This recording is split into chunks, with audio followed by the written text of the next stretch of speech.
We wanted to take some time today to, again, reflect on the time and the ministry that Rick and Holly have spent here at Louisville Christian Church. They've had such a great impact for God's kingdom, for this community, and for all that have attended here. We just want to take some time to say thank you, to thank them for the spiritual leadership that they have given us for so long, but also to thank them for the support, the friendship, and the love that they have shown all of us and so many. So to say thanks, we have some pictures that Mark Butera has put together. We'll watch those together. And then there's a few that want to come up and say a few words before Rick comes and gives his sermon. So please join us in thanking them in this way, and we can go ahead and start the slides. Good morning. My name is Joanne Rosso. This is Tom Jabe and Jean Latzenheiser. We are longtime members of the Louisville Christian Church, and we wanted to tell you a little bit about how we got to where we are. When I put in the bulletin a day of reflection, I started thinking what I wanted to say, and I thought I should start at the beginning. This church was a vision of Noah, which is the Northeastern Ohio Association of Helpers, which just recently changed to Kano's Leadership, a church planning ministry, and the Beechwood Christian Church. 5 couples from there, Mary and Mary Dehoff and Pat and Miller Dehoff, who some of you may remember, were among those couples. A Christian church in Louisville was a dream of Mary and Dehoff. Miller Dehoff was a neighbor of mine. One day he came to our house and said they wanted to start a Christian church in Louisville and wanted to know if we would be interested. We were originally from Minerva and lived in Louisville City until we moved to the country. We were members of Minerva Christian Church. Rick, my husband, was a deacon and I was a deaconess and in charge of the nursery and the toddling sheriffs, 2 to 4-year-old class. And we had a congregation of around 500. A big move for us, but we said yes. In 1982, we met along with the original couples and eventually couples from other churches joined a Bible study with Ed Smith, an evangelist with Noah. In July 1982, we started meeting as a church in the former high school with 65 people present, with 43 people becoming charter members. In 1983, we moved to the former Marty car dealership building on West Main, which is now the Louisville Constitution Center. We hired our first minister in 1984, who stayed for 10 months. That was a difficult time for our young church. Some people left when he left. We went for 7 months without a minister. Then we hired Dave Barnes in 1985. He stayed until 1988. At the beginning of that year, I was asked to take over the treasurer's duty, and I said yes. And I've been treasurer ever since. At the time, we were still being supported by Noah and other sister churches. After Dave left, we went again 7 months without a minister and had interim ministers to fill the gap as before. Several of us on the pulpit committee went to see other ministers preaching but weren't impressed with any. Received a recording from Rick, which we all liked, but thought he wouldn't want to come to such a small church, which we were averaging around 40 to 50. But we had one thing going for us. Holly and Rick were both from Ohio and had family here, which they wanted their children to get to know. So we offered, and they accepted, and came, and we accepted him. While they were here, they bought a home. A couple of the men went to Connecticut with a van to help them move, and some of the rest of us went to their home and cleaned it and got it ready for them. Rick's first sermon was Christmas Day of 1988. He was hired for January 1st, 1989. After he came, we started looking into building on this land, which was already purchased. In 1990, we started building with a lot of help from Noah and other donations. This was the first of several building projects we did to get to the church we have today. We had a celebration Sunday in November of 1990, and the grand opening was 201 in attendance. We have gone up and down over the years in attendance to now around 300. The church became self-supporting in 1992. I have been in this church from the beginning, through all the building projects with Rick as our minister, and appreciate his vision and dedication to making this church what it is today. And as it says in Matthew 19:26, with men things are impossible, with God all things are possible. I don't want to see Rick and Holly leave, but change is inevitable in every phase of life. I wish for them years of healthy retirement and that they will enjoy it with family and friends, and I know they will get involved in other things, maybe other churches. I love and wish them all the best as they, and we, the Louisville Christian Church, starts a new chapter in our lives. God bless you, Rick and Holly, and us, the Louisville Christian Church.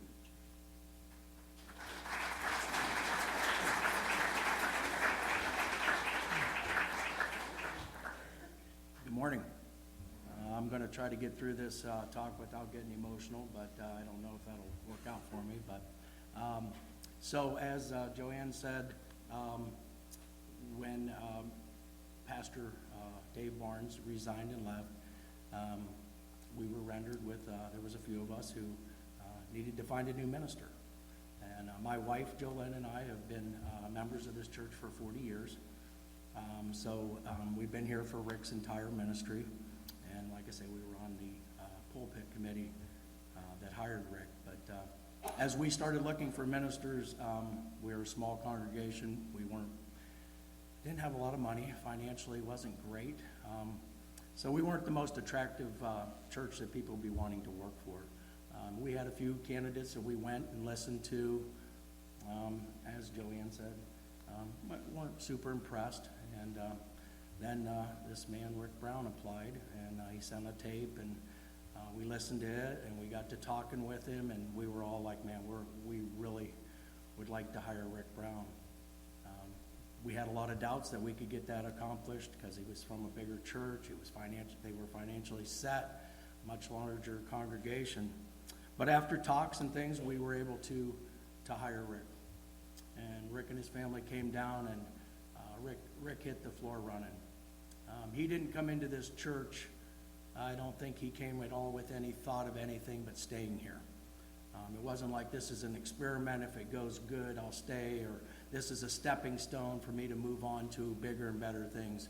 Rick came, and he was dedicated to grow in this church. And he came in, and he immediately, he knew we owned land, and he wanted a building program. He wanted to get a church built. And there were people that said, oh, we can't, it's too, financially we can't afford that right now. But Rick's faith never wavered. And he talked with us, other leaders in the church, and we pressed forward and we built a building. As the church started to grow, we canvassed, we did all kinds of things as this building was built, and we established a pretty good congregation. We came to a point where Rick said, the future is in young kids and young people, and we need to hire a full-time youth minister. Because at the time, all we had was Rick. And there were people that said, we can't afford that, we can't do that. Again, Rick's faith pushed on. He said, we can, and the leaders, and we did. We hired a youth minister, and our youth program took off. We went through 2 more building programs. Again, always those who say, we can't afford that, we can't do that. And again, Rick, his faith, he pushed forward. He said, we'll do it, and we'll grow. And we did. And he's continued to be that leader for 37 years. Like I said, I've been coming here for 40 years. For 37 years, I've been listening to Rick's messages. Never once have I heard him preach anything but what the Word of God says. He never was the guy who's going to preach what makes you feel happy or lead to what's socially acceptable. He stuck to the Word of God, and he always has, and I respect that. I know as a family, when we hired Rick Brown, we hired the Brown family, not just Rick. And we got a great family. And I know that as a minister, and we were close with Rick and Holly, and I knew many times that there were sacrifices. There's times the family didn't go on vacation, or they had a big day planned and it didn't happen because somebody in the church, something happened, and Rick and Holly were there for them. So I know that it took more than just Rick. And I want to personally thank, I want you to stand. Jocelyn, will you stand? Luke.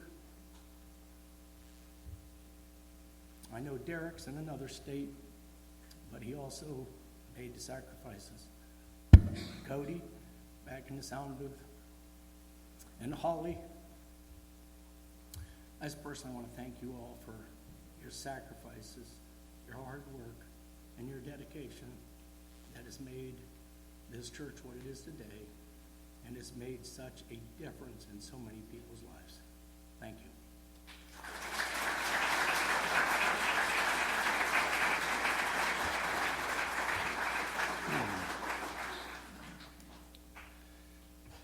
Well, as you've noticed, a common theme here today is a little bit of emotion. And those of you that know Shar, you know that she's the emotional one in our family, but where do you think she got it from? So, like Tom, hopefully I can get through this also. I decided the best way for Shar and I to pay tribute to Rick and Holly was to give you a little bit of our background story. Shar and I were not a part of that early church history. Our story at Louisville Christian Church and with Rick and Holly began 5 years later, which is now almost 32 years ago. Rick, and if you've noticed in those pictures, Rick and I both had a full head of hair back then, and I am really starting to get thin up here, but man, Rick, what happened? Truth be told, I'm a lot younger than him, like 2.5 months, so I think maybe that had something to do with it. Shar and I had been married for 12 years, and we were living in North Canton and attending a church in Navarre when we found out in the winter of 1993 that Shar was pregnant with our first child. We never thought of North Canton as our forever home, and now that we were expecting, we knew that we wanted to eventually move, and back to the Louisville area seemed like a logical choice. I was born and raised here. My parents were still living here, and Shar's father lived in Plain Township, just outside of the Louisville School District. So Louisville became our plan. It was also important to us to attend a church in the same area as the school system we were going to be living in. We wanted our children to have friends in the classroom that might also go to church with them. Shar did some research and checking around, and she told me that she found this Christian church that we should go and visit first. So on Palm Sunday, 1994, we walked through the doors of this church, and we never visited anywhere else. We knew we had found our church home. Cole was born in June of that year. Shar took him to the nursery when he was like 2 weeks old, and as many of you parents have come to know her, Shar's still in the nursery. Only now she's a grandmother with your children and your toddlers. When Shar and I met Rick on that first visit, he was ecstatic to see that we were expecting, because when Shar took Cole to the nursery that first time, he was the only baby in there. No one else in the church was expecting. We were it. But as evidence today, more families did come with children, and the congregation continued to grow. Rick has never wavered with his vision of the church's commitment to its elementary, middle, and high school programs. He has always stressed the importance of our children because he knew they are the future of the church. From the very beginning, Shar and I felt welcomed and accepted and part of a church family, and I can honestly say that started with Rick and Holly. They have been there for us not only when our boys were born, but also when Shar and I lost our parents. They've been there with us for the joy of Cole and Chase's weddings. And Rick has been to the hospital to pray and shoulder our fears before different surgeries. One specific example at the hospital occurred when our youngest son, Chase, who had just turned 2, became gravely ill. We were sent straight to the hospital from the doctor's office because they feared he had meningitis. Unfortunately, I was getting sick also and couldn't stay at the hospital, with Shar leaving her alone. But not for long. Rick and Holly soon showed up, and other members of the church too. What a tremendous comfort and support they were when we needed it most. That's what church family is all about. Shar and I aren't the only ones with stories like this. Many of you have your own story, your own example of when Rick and or Holly have shared with you in times of joy or ministered to you in times of need or sorrow. Rick and Ollie, you have dedicated almost your entire adult lives to this church and to its members. And I hope and pray that all those memories of the lives you've touched, the lives you've changed and affected, and especially the lives of those you saved, will be something for you to remember and cherish for the rest of your lives, because you so faithfully served God's kingdom for all these years. Thank you both, and we love you.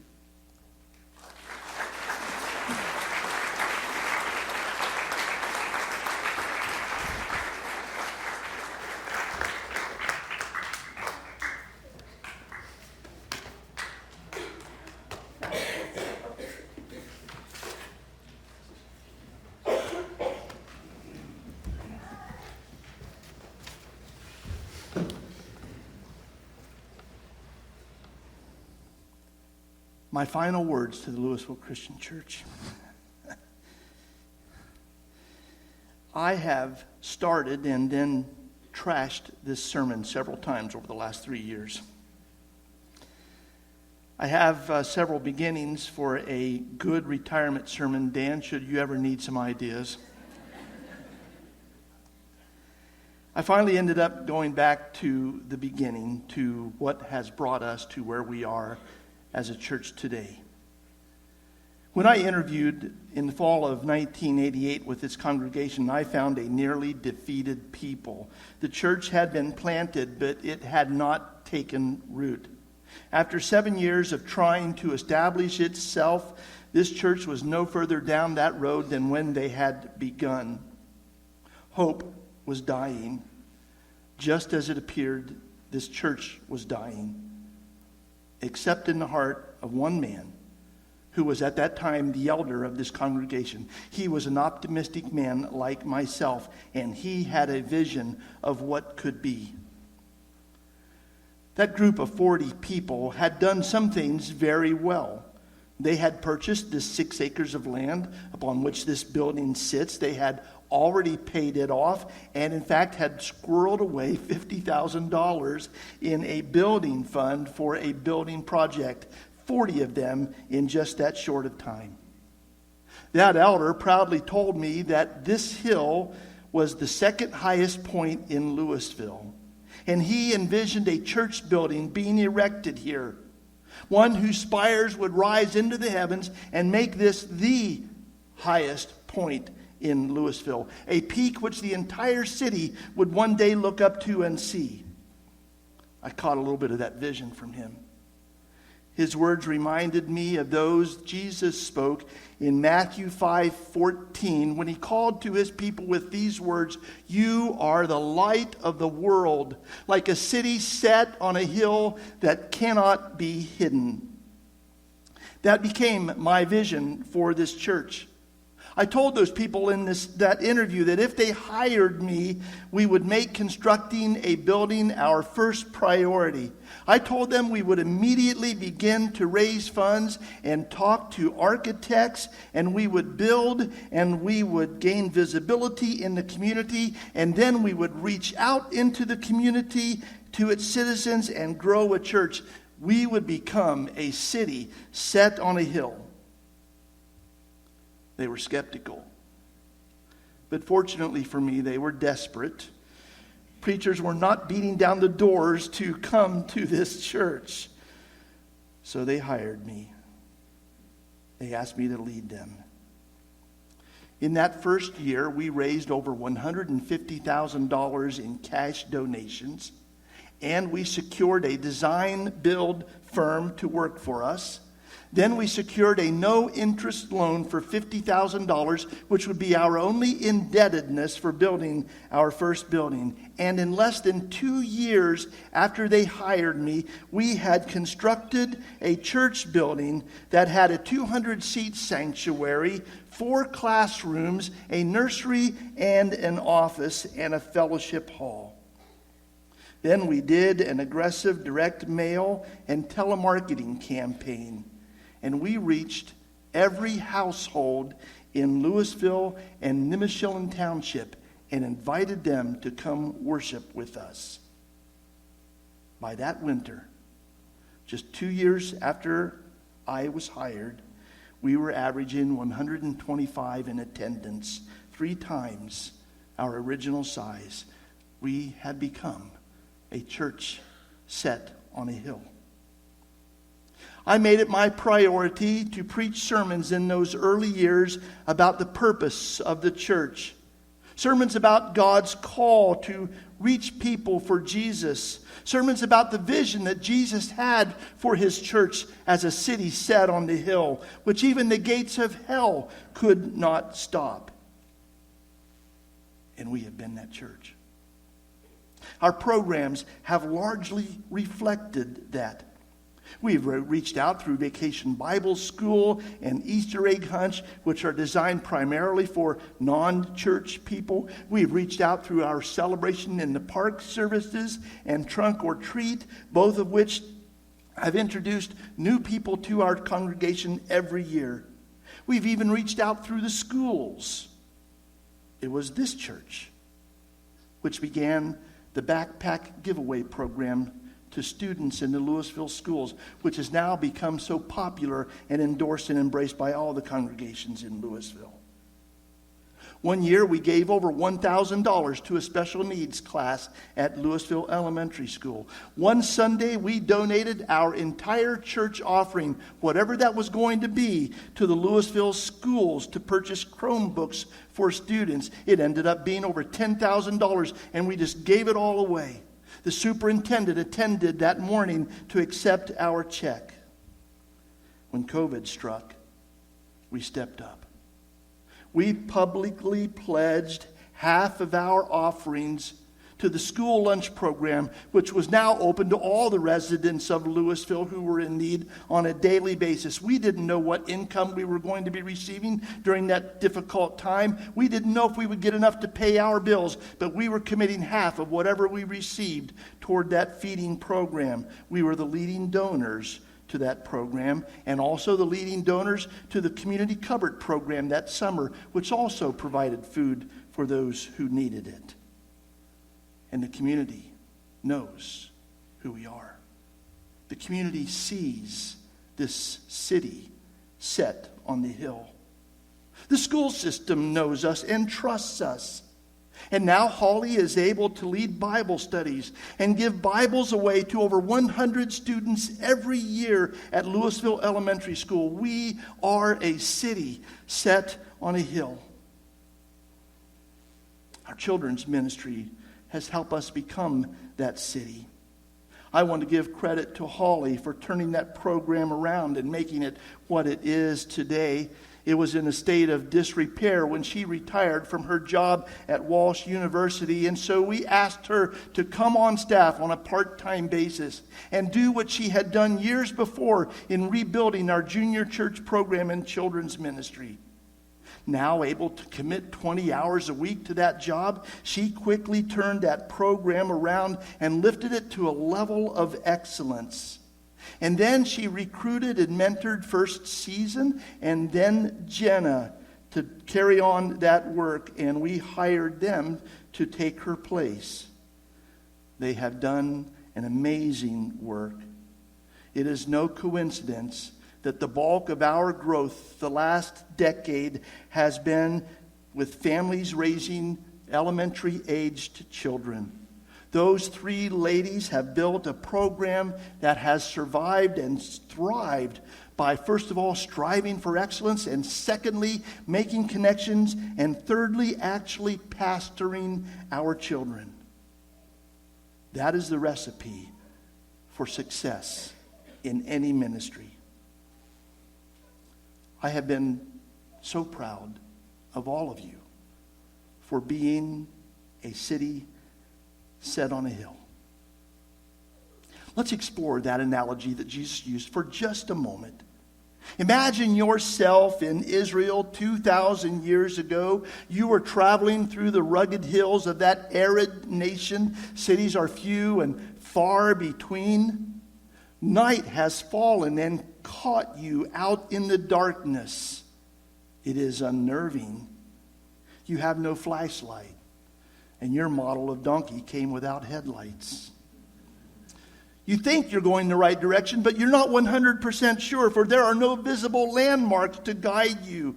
You trudge on, growing more alarmed as you climb yet another hill, only to look over the top of it and see more darkness stretching into the distance. Finally, you crest another peak, and the most beautiful sight meets your eyes. It is a brightly lit city, maybe 2 or 3 miles away, but your spirits are lifted. You know now that you are headed the right direction. You know that safety and security is within reach. You know you will soon be resting amidst friends. And your fears are replaced with elation. That is what Jesus envisions his church as being. In verse 16 of that same chapter, Matthew 5, Jesus said, "Let your light shine before others." We are to shine for Jesus. Let's go back to verse 14 again. Focus on the opening statement. When Jesus said, "You are the light of the world," he used an emphatic Greek sentence construction, one that wasn't normally used. In that construction, he used the pronoun you twice, once attached to the verb, and the second time as a standalone word, which was almost never done. But there was a reason Jesus said it that way, because he wanted to emphasize a point. In effect, Jesus was saying, you and you alone are the light of the world. He was stating that his people are the only ones who have the message of hope. His people are the only sure guides to the light of God's truth. And it's true. We live in a dark world. A world of shadowy morals and a world of sinister pleasures. A world in which people stumble around blindly in the darkness looking for direction. A world in which the light of God has disappeared and the souls of mankind are being destroyed. But what if there was just one light in that darkness, as we see over here? One light. That one light changes things. It tells us there is illumination in this darkness. It shows us that there is a hope of brightness despite what we see all around us. And so even if just one person who follows Jesus is willing to stand up for him and be a light in this world, it will make a difference. But what if there were 10 of Jesus' followers who were willing to be that light in the world? If you are one of those 10 who've been selected, turn your light on now. 10 makes more of a difference. 10 begins to chase the darkness away from certain parts. And what if there were 20? What if 20 of Jesus' followers were willing to be the light in that dark world? We can see that the darkness is beginning to fade. The light is beginning to replace it. There's something powerful about that light. Statistics tell us that 40% of American people are active in a church.